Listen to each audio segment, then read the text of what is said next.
So while we're dealing with paint issues on the custom Corvette, that's why you have not seen that video, we're going to go ahead and start another video. This was a 3-car set that I purchased from eBay. I think it was around $30. I really only wanted it for one car. And here it is. It's a 1968 Redline custom Beetle. This is the American version. They do have a Hong Kong version and I believe a Flying Colors as well. And I've been scouring eBay for a little bit of time trying to find one of these for a decent price. So $30 for 3 cars wasn't too bad. Typically these go for $40 on up in this condition. So wasn't a bad deal at all considering.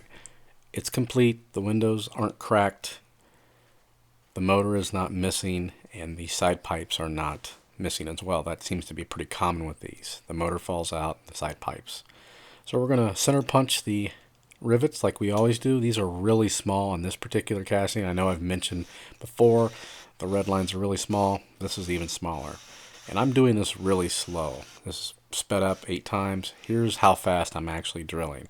Just a little bit at a time. If you notice, I did not center drill like I typically do because of the motor. And we'll get to that in a little bit. Now we're going to go ahead and pop it loose. Now I knew I'd have to do this because I did not drill all the way through those rivets. I wanted to go very slow and not take off a lot of material. So I popped the front off and now I've got to pull the back out. And doing it this way actually helps out in the end because I get perfect circles and I don't have to worry about those standoffs. I didn't drill them too far. I didn't drill them crooked, anything like that. So there's the motor. It actually popped out when I pulled the front apart because that's what holds the chassis, or the base rather, to the body. It sandwiches in between those two and holds it in place. So see how it goes in there, just kind of sits in place. And here you get to see actually how thin the post is. Pretty thin. We're going to follow this up by taking out the interior as well as the windshield. Now the windshield's actually in 2 pieces. There's the front, sides, and back, but the sunroof, which fell out when I took it apart, is right here. It opens and closes as you saw in the beginning. Now the base, we're going to take our brass brush and clean it up a bit, as well as some metal polish and that polishing wheel, just to give it a little bit of shine, not too much. You see there, doesn't look too bad. Good enough for me. Back to the motor. We're going to go ahead and put this in the vise. Now, if you've ever noticed, I actually have rubber feet in my vise. First, we're going to go ahead and file down this post. With the drilling, it leaves a little bit of a concave, so I'm just filing it flat. I'm going to go ahead and center punch it, and then we're going to go ahead and take our .050 bit and drill it out. Now, this post is really thin, so you got to be careful not to drill out the side. See, I did a little bit at the top there, but it was good enough. And we're doing the same thing to the back of the bug. Again, it's a very small post. Go ahead and put our screw in there, and we are all set. Now here's the body. This is how shiny they typically are new, but you can see there is some damage, some oxidation, there's black spots, some scratches. Pretty good shape, actually one of the better shaped cars that I've restored as far as these red lines, but there's still some areas that need addressed. Before we get to that, we're going to go ahead and clean up the motor with the brush, and then take our metal polish with the wheel and shine it up a little bit. See, it looks pretty good, nice and shiny. Not too much shine, but not dull and crappy like it was before. Now we're going to start off with some 1500 grit sandpaper and sand it really well, and then we move to 2500 grit and we do a wet sand. There's the wet sanding. Then after this, we're going to go ahead and polish it like we've done everything else. There's the mag and aluminum polish right there. And here you're going to get a shot of what it looks like before and after. So I've just smeared some on with my finger, and I'm taking that polishing wheel and just shining it up. And I try to get every little nook and cranny with that brush.